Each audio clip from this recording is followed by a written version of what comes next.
Hello বন্ধুরা, আজকে আমি বানাতে চলেছি স্বাস্থ্যকর একটা রেসিপি, নিরামিষ স্বাস্থ্যকর রেসিপি। তো তোমরা দেখতে থাকো প্রিয়াঙ্কার রান্নাঘর। তো আজকে আমি আলু, পেঁপে, কাঁচকলা দিয়ে একটা পাতলা করে আদা জিরে বাটা দিয়ে ঝোল করব। তো তোমরা দেখতে থাকো প্রিয়াঙ্কার রান্নাঘর। তো বন্ধুরা, কড়াইতে তেল দেওয়া হয়ে গেছে। তেলের মধ্যে 5 ফোড়ন দিয়ে দেবো। এরপর টমেটো কুচি দিয়ে দেবো। স্বাদ মতো লবণ আমি প্রথমেই দিয়ে দেবো। তো বন্ধুরা, আমি এরপর কেটে রাখা সবজিগুলো দিয়ে দেবো। আলু, কাঁচকলা আর পেঁপে।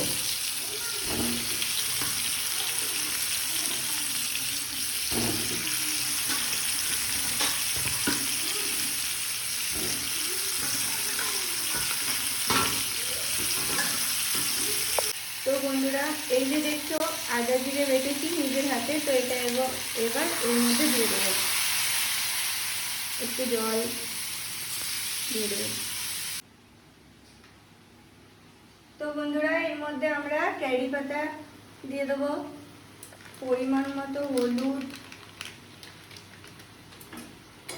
ভালো করে নেড়ে নেব। তো বন্ধুরা, এই যে আমাদের পাতলা পাতলা আলু, পেঁপে আর কাঁচকলার ঝোল আদা জিরে বাটা দিয়ে, এটা শরীরের পক্ষে খুবই স্বাস্থ্যকর। আপনারা বাড়িতে একবার ট্রাই করবেন।